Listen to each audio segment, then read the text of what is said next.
अब बिरहा जहाँ से गुरुजी छोड़े वहारे से एकदम सटाई बाबा अब तुम मोबाइल ये रख देते तो बहुत निक बात। अब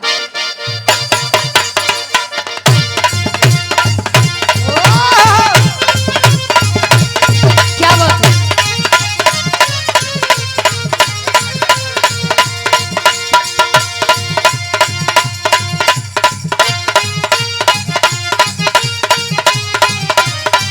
जियो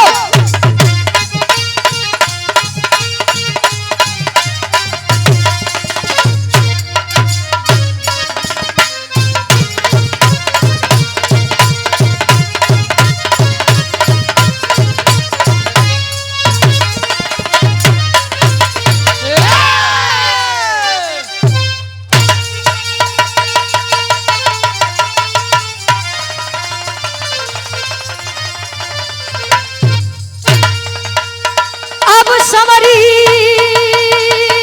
यार राम रे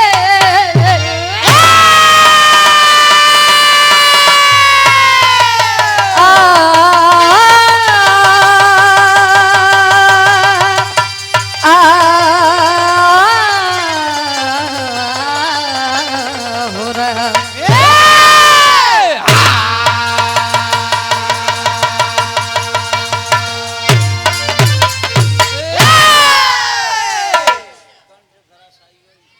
विराम और महाभारत की लड़ाई जब समाप्त हुई कौरवों का अंत हुआ, पांडवों की जीत हुई। पांडव अपने राज दरबार में बैठे हैं तो अच्छा घमंड एक ऐसा चीज होता है, अहंकार एक ऐसा चीज है कि जिसके अंदर आ जाए उसका विनाश करके ही जाती है। चाहे वाज हो, चाहे सतयुग हो, चाहे त्रेता हो, चाहे द्वापर हो। घमंड जब आता है, घमंड का मूल जब खिलता है दिल में तो जान लो उकर विनाश ही गए। कभी भी घमंड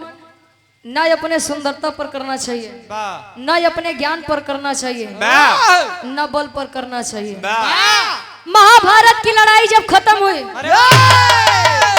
अर्जुन जी बैठा है तो अर्जुन जी के मन में एक विचार आवत बा। कैसन विचार? कवि जी 4 लाइन भूमिका के अंदर भाव देते हैं।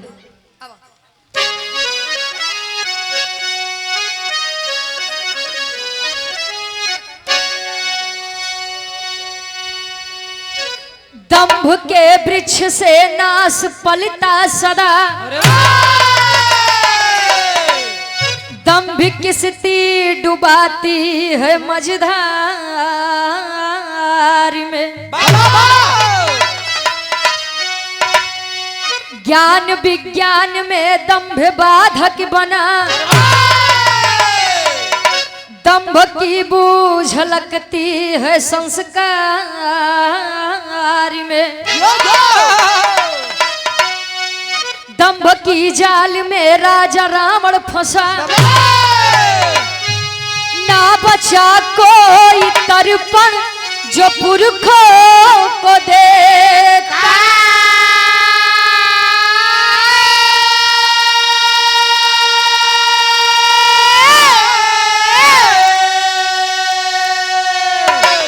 दंभ कुरुपति के उर में घुसा दंभ से,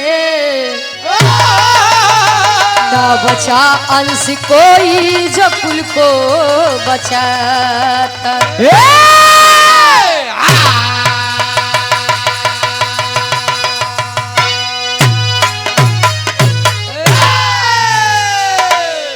दंभ के वृक्ष से नाश फलता सदा। दंभ का मतलब अहंकार, घमंड। अहंकार देख लीजिए हर एक चीज में बाधक बना है। अहंकार चाहे ज्ञान हो, विज्ञान हो, अहंकार हो चाहे प्रगति के पथ पर कोई आगे बढ़ रहा है, अगर घमंड चढ़ा तो जितना जल्दी वो आसमान पे चढ़ा पाए उतने जल्दी वो आसमान से गिरे। एक बात जान ले, रावण को घमंड था कि मेरा इतना लंबा परिवार है, मैं नहीं मरूंगा। अगर हम मरा तो 2-4 6 जने तो बचबई करी है। लेकिन आज देख लीजिए केहू दियो बत्ती दिखावे में नहीं। बिरहा में पूरा बिरहा के निष्कर्ष कवि जी गजल में देते हैं। कैसे?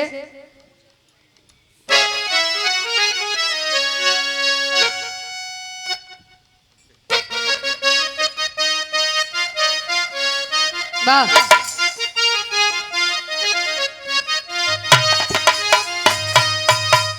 लइका लइकी बदे कहे काथन तिरिया चरितम दैवो न जाना है। मेहरारू के चरित्र तो भगवानों नहीं समझ पाए। आप लोग तो बहरहाल इंसान है।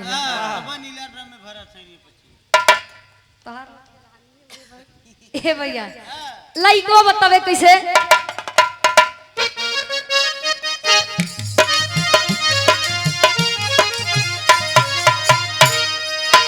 मुझे तो लूट लिया है,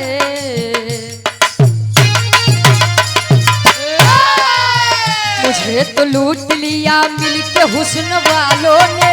मुझे तो लूट लिया मिलके हुस्न वालों ने, गोरे गोरे गालों ने, काले काले बालों ने, मुझे तो लूट लिया मिलके हुस्न वालों ने, गोरे गोरे गालों ने।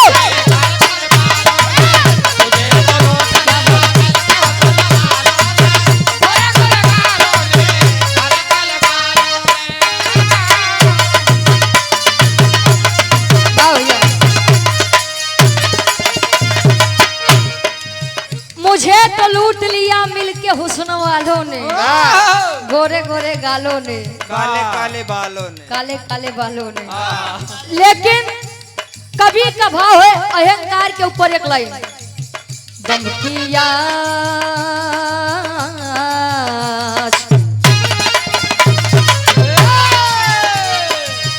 दम की आँच मानवता जला देती है, दम की आँच मानवता जला देती है, कर्म या धर्म सबको खाक बना देती है।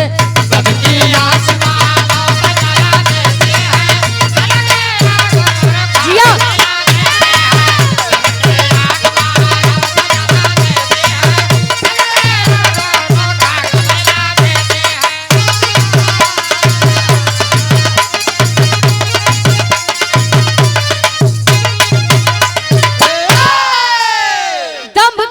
मानवता जला देती है।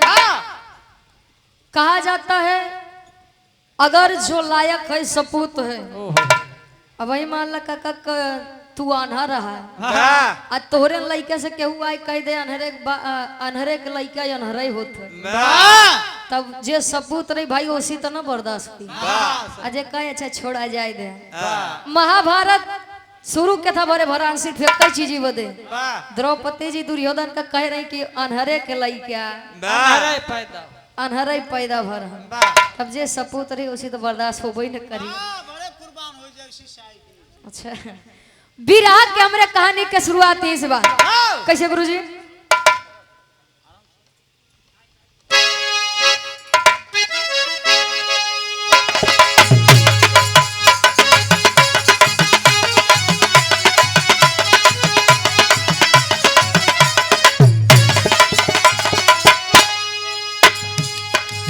रक्त की दरिया से कुरुक्षेत्र का मन शांत हुआ, रक्त की दरिया से कुरुक्षेत्र का मन शांत हुआ, दमपुर में बसा पारथ का मन अशांत हुआ।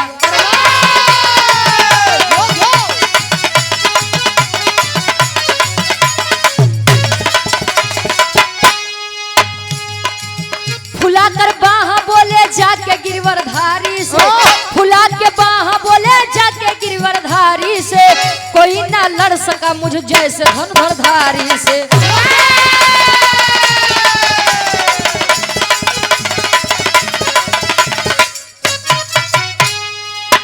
बात को सुन के मनमोहन मुस्कुराए, बात को सुन के मनमोहन मुस्कुराए हैं, बिठा रथ पे तब एक जगह आए हैं।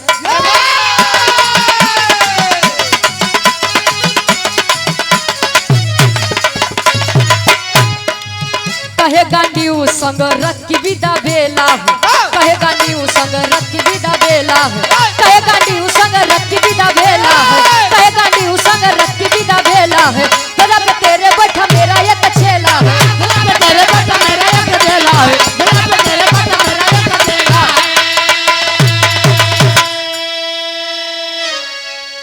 कहानी के ध्यान दिया, आसान और पूर्ण विश्वास बा कहानी शीशा के जैसा साफ हुई। भगवान कन्हैया जी बैठाए जाई के अर्जुन जी विचार करते हैं पारत दानी कर्ण की परीक्षा के बाद, कर्ण के अंत के बाद अर्जुन जी बैठकर विचार कर रहे हैं, विमर्श कर रहे हैं। भगवान कन्हैया बैठे हैं तो जाए कहें पारत एक कन्हैया जी कहें बोला का बात बा, कहें हमें लागत है, कहें का कहें कि पूरे महाभारत में हमसे बड़ा योद्धा क्यों रहबे नहीं भाई, कहें मतलब कहें अरे मतलब कि पूरे महाभारत में हमसे बड़ा वीर योद्धा के रहन। भीष्म आए, दादा भीष्म आए, कर्ण जैसा योद्धा मेरे सामने आया, पीछे कर दिया मैंने। महाभारत मैंने अपने दम पर जीता है, अकेला ही हो। आज अभी अर्जुन जी इतनी बतिया बताए, कन्हैया जी मन में मुस्कुराई लगे। बस बेटवा अर्जुन तोरे घमंड हो गए, घमंड जब हो गई बात तो जाहिर से बात बा बिना ओका तोड़े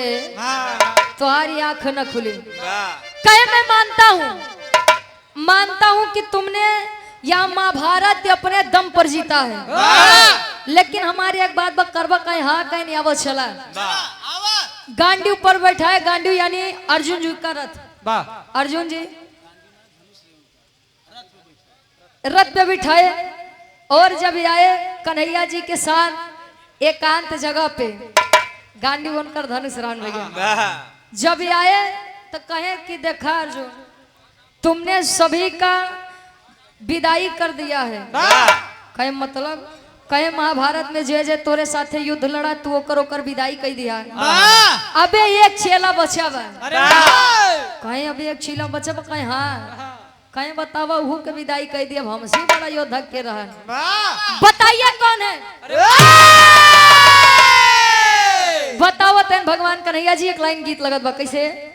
आदरणीय परम सम्मानित छोटे लाल प्रजापति जी बाहरपुर प्रयागराज से 51 रुपए का महान आशीर्वाद। अच्छा महेंद्र गौतम जी सोनोइता की पवन धरती से आप बहुजन समाज से आप अध्यक्ष साहब गार्जियन जी के द्वारा 101 रुपए का महान आशीर्वाद। चरणों में कोट कोट नमन है, आशीर्वाद के चाह रही। और आप आदरणीय परम सम्मानित कृष्णा प्रजापति जी भी गैया से ड्राइवर डेंजर जोन गार्जियन जी के द्वारा इस भाव को समझते हुए 51 रुपए का महान आशीर्वाद। ड्राइवर जोन कैमरा दोनों चलता ए भैया। अच्छा एक चीज बड़ा चर्चे में बा, ई रतिया में कक्का जहाँ देखा हुई ड्रोन कैमरा उड़त बा। कितना जने कहे भैया ई रतिया में सर्वे होत बा, जौन गांव मेहरारू वहाँ गरिया काट के है रतिये में तो का सर्वे हुआ सब बाटे। अच्छा ऊपर ही चोरा के रखते ए भैया। अच्छा जब जवन काम करे रहन तवन कैली आप सीधे आक्रमण करत है, क्यों पता लगता है देवाल कटत बा तो क्यों दरवाजा कटत बा। होशियार रहा जे भैया हरे, हाँ रतिया ही जागत रह जाए नहीं सही कि नहीं। दिन में लोग बिरहा गाँव है, रात में रतिया ही करे पहरा देते नहीं। बिरहा में गीत लगा था, बिरहा पे ध्यान दिए।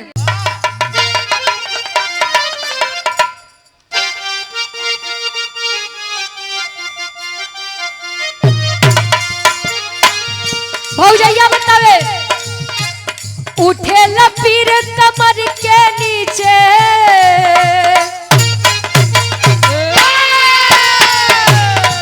अरे उठे लपीर कमर के नीचे हायल कैले बा।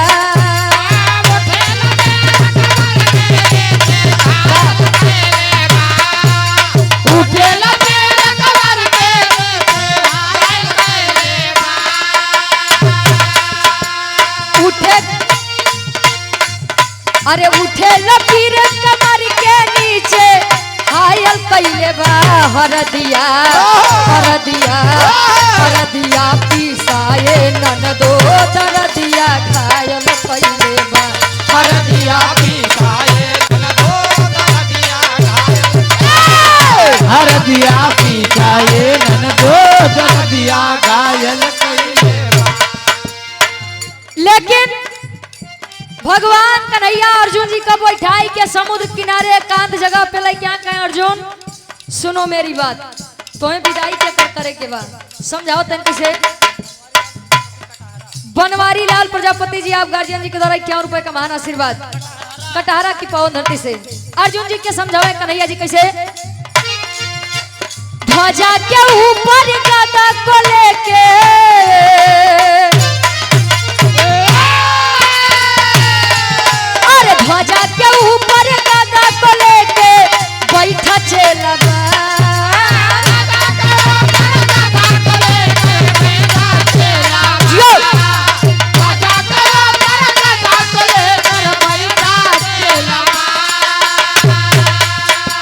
ध्वजा के ऊपर गदा को लेके बैठा चलबा विदाई विदाई विदाई कई दाए पार आई अंतिम चलबा विदाई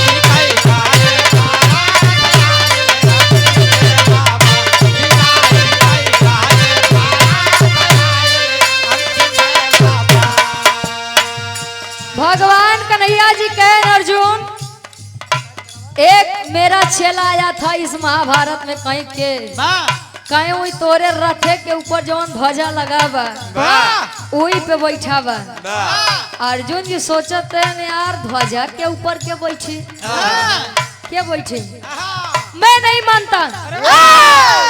कहे रहा जब नहीं मनबत जे बैठा बा वही बोले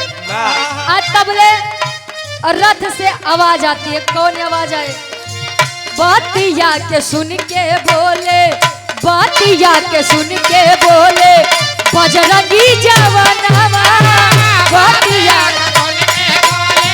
बजरंगी जवानवा बजरंगी जवानवा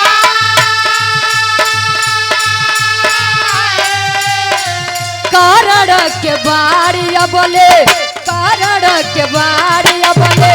भेदत बाटे कनमा कारण के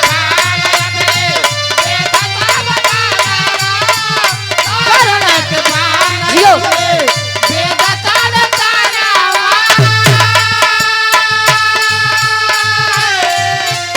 उठे डर दिया वही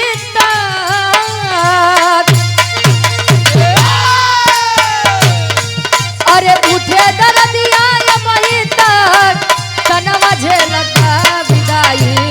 विदाई विदाई कई दाए पार आई अंतिम चलबा विदाई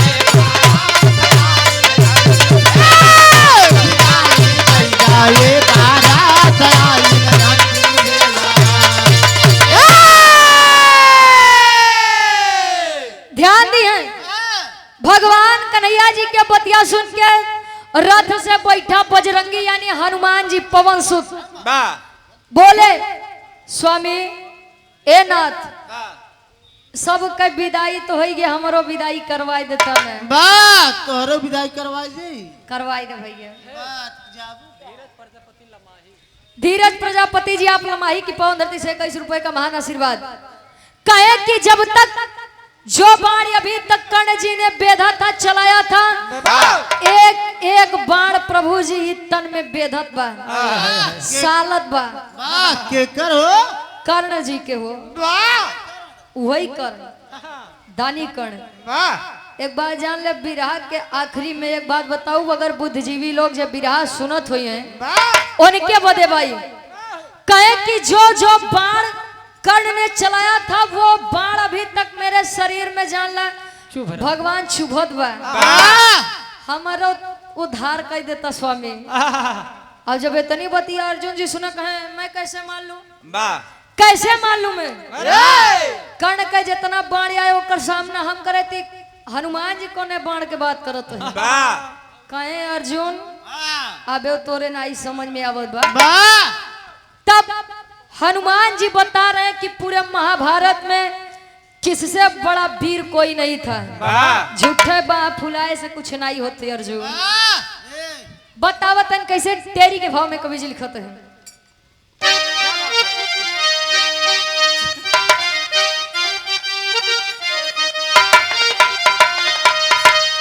अरे चलावे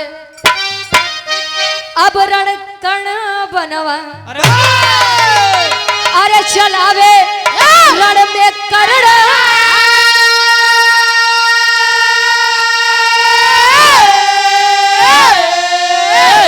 अरे चलावे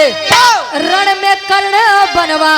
कयवनी बिकल निहारे वार के सहना पावे अरे हो पावे अरे हो पावे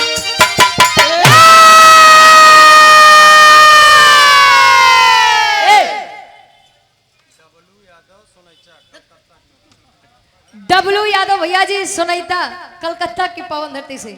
गार्जियन जी के द्वारा 101 रुपए का महान आशीर्वाद एक डब्लू हमारे साथ है ना आशीर्वाद के चारे क्यों बच्चे अपनी कला में कामयाब रहे अंतर इतने बहु को ही रहे ने लोहार रहे ए भैया चलावे रण में कर्ण बनवा अवनी बिकल निहारे वार के सहना पावे अगर नहीं होता मैं नहीं होते भगवान कन्हैया जी अर्जुन तहार का औकात रही तू लोग महाभारत जीत लेते हैं जहां ना वही तो कुल छलई तो करे दे भैया दादा भीष्म तोहे मारे बदे आए तो मेहरारू पठाई दी है मेहरारू तहार मुंह ढाक के गए कहे स्वामी जैसे गोड़े गिरी तब ले कन्हैया जी यहाँ योजना बनाए रहे हैं दादा भीष्म जी कह दे सदा सुहागिन रहा है अब जब वो खुद ही कह दे तो अपने हाथ है कैसे तोरे मन से दुख के जान लेते हैं महाभारत में कुल तो लोग छलाई तो करे कहीं ये आप कैसे कह सकते हैं कहें कैसे नहीं कह सके पूरे रण में दादा भीष्म और कर्ण को मारने वाला कोई नहीं था जरा संद के नहीं मार सकते भगवान कन्हैया जी इशारा करें तब जाए के तू मारा है कहाँ तू लोग अपने दम पे महाभारत जीते हैं समझावत है भगवान कन्हैया कैसे अब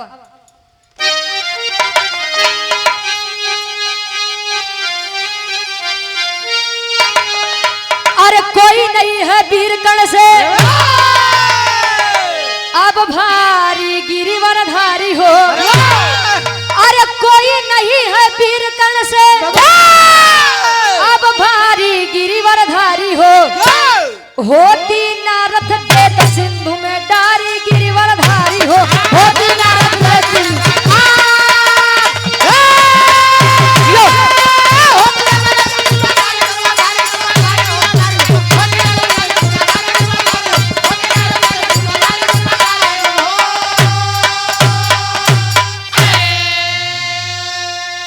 तो रथ से नीचे बजरंगी जब कूद के गई ले आई हो तो टूट गया रथ पुर्जा पुर्जा धरा पे गा बिथराई हो अरे वार वार तक अभी असर है जारी गिरिवरधारी हो तो होती नारद देत सिंधु में अब डारी गिरिवरधारी हो इतनी बतिया बताई के बजरंगी जब रथ से नीचे कूदे तो रथ के जौन पुर्जा पुर्जा रहा चक्का बाहर गिरत बा कतो कोनो प्रकंजा यहार गिरत बा मतलब रथ धराशायी हो गया आई अपने अखिया से जब रथ के ऐसा हाल देखे ते आज अर्जुन जी के घमंड टूटा कि नहीं नहीं मैं तो बेवजह अपने बाहों की पूजा करवाना चाहता था सत्यता तो यह है कि अगर भगवान कन्हैया मेरे साथ ना होते बजरंगी मेरे साथ ना होते तो शायद यह महाभारत में ना जीत पाता आज जौन दुनिया में नाम कमाए ही कभो न घटोत्कच जा रहा था युद्ध करने के लिए उसकी माँ ने उसको समझाया था कि बेटा अब उजानत रही कि कौरव की संख्या ज्यादा व पांडव कम है बोली कि जिस पक्ष से लोग हारेंगे उसी पक्ष से आप युद्ध करने चले जाना अच्छा बर्बरीक ए भैया अच्छा घटोत्कच के लड़कियां बर्बरीक रहे जे ज्यादा बोले तो उसी गलती हो जाती घटोत्कच के लड़कियां बर्बरीक जब युद्ध करेगा रहन उन्होंने समझाया उसने कहा ठीक है मां मैं जाऊंगा अब अगुआ कन्हैया जी मिल गया कहे बेटा कहाँ कहे जाते महाभारत लड़ाई बदे जानत रहे नहीं 14-15 साल के लड़किया कुल मारे खेला है कहे ना अच्छा ठीक बात लड़े तो देव लेकिन हम कैसे मान ली कि तू योग गहा कि नहीं है कहे कैसे मन बा कहे जितना पिपरे के पेड़े में जितना पत्थल बा एक बाण से पूरा बेध दे तो मान जा तू महाभारत लायक बटे वाह चला दिया बाण एक पत्ता भगवान कन्हैया जी अपने घोड़े तरे दबाई लिए बरबरी कहे स्वामी गोड़वा हटाई ले अपने गोड़वो तो आज छेद दे नहीं तो गोड़वो तार बेधत चला जाइए उन्होंने उससे कहा कि बेटा मैं मान गया तुम युद्ध के लायक हो लेकिन मुझे तुमसे कुछ चाहिए कहीं कहा और उन्होंने उसका सर ही मांग लिया भगवान कन्हैया सर तो दे दे लेकिन कहे महाराज दे तो देता ही लेकिन हमारी बड़ी दिली इच्छा रही कि हम महाभारत पूरा देखें कहे तब बरबरी दिया भगवान कन्हैया को कहे कि मैं चाहता हूं कि मैं महाभारत पूरा देखूं जितना दिन का महाभारत रहा तय दिन तक बरबरी सुमेरु पर्वत से पूरा युद्ध देखा था और अंत में वही आकर बताया था कि ना ना स्वामी कुल तो खेला आप करवावत रहे बाकी के करे तनी मजाल कीजिए आप लोगों से युद्ध जीत जाए और वही बरबरी आज वर्तमान समय में राजस्थान में खाटू श्याम के नाम से जाने जाते हैं तो कुल छल तो रहा नहीं काका आल्हा के भाव में कवि जी प्रमाण देते हैं कैसे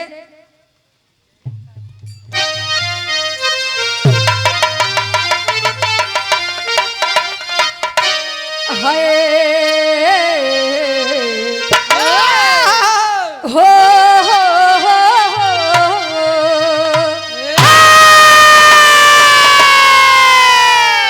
अरे अहंकार दुनिया में नाश के मूल बाबू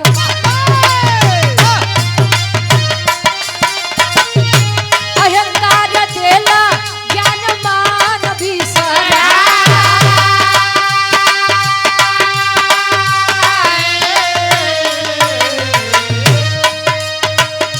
हथवा के जोड़ गिरे कपि के चरणवा में पंचो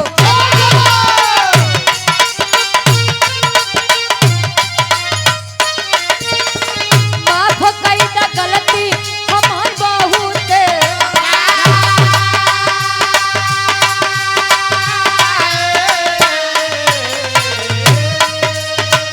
सारा ही घमंड क्षण में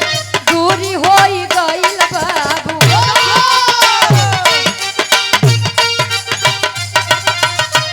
मान्य बजरंगी तोहर कीर्ति बामा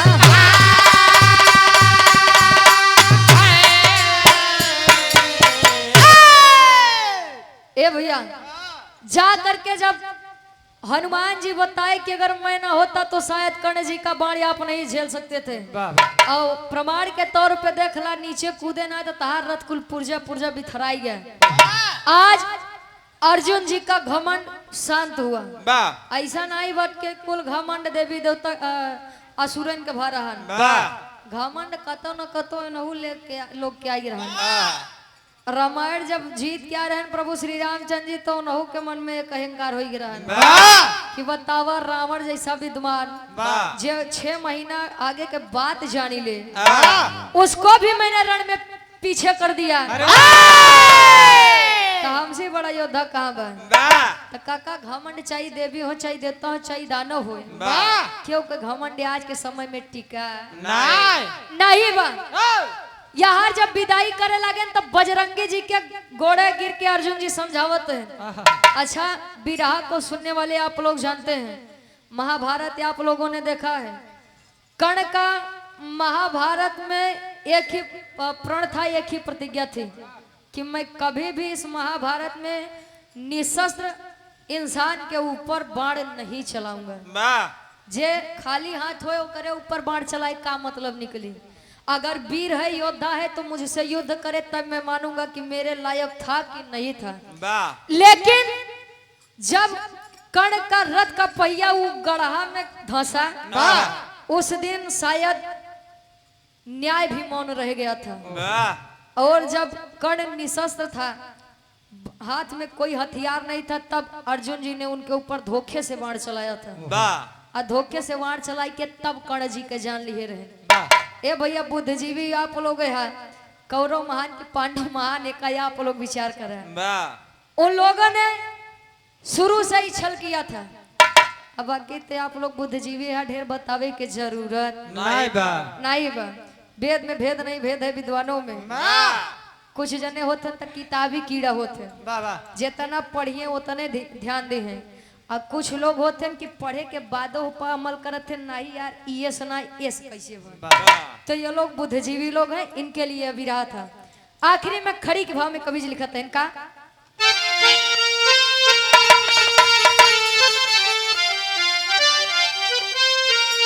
अरे दंभनासवा पारथ के अब झुकावे सिरवा, अरे दंभनासवा पारथ के तब झुकावे सिरवा, जुग जुग जिया बजरंगी माया जन के हीरवा, जुग जिया बजरंगी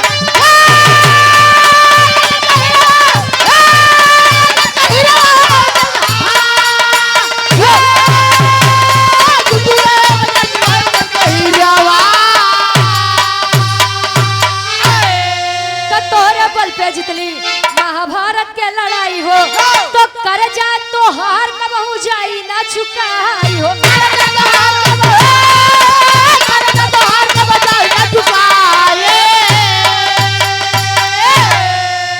अरे शांत मन भइल बा मोहे भइल बा धीरवा, अरे शांत मन भइल बा मोहे अब भइल बा धीरवा, जुग जुग जिया बजरंगी माया जनी के हीरा।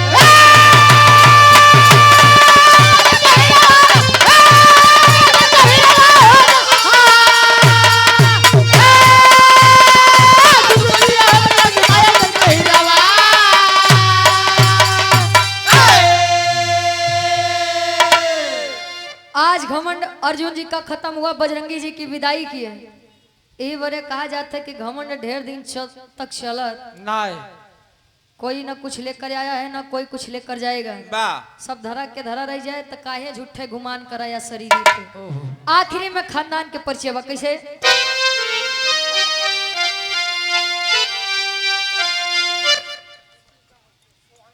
आप आदरणीय परम सम्मानित हमारे दादा के समान है, आप सोहन लाल प्रजापति जी इसी ग्राम के निवासी हैं। गार्जियन जी के द्वारा 51 रुपए का महान आशीर्वाद, चरणों में कोट कोट नमन है आशीर्वाद के साथ। गुरु गणेश गुरु रामलाल चंद्रिका जी कहे पुकार,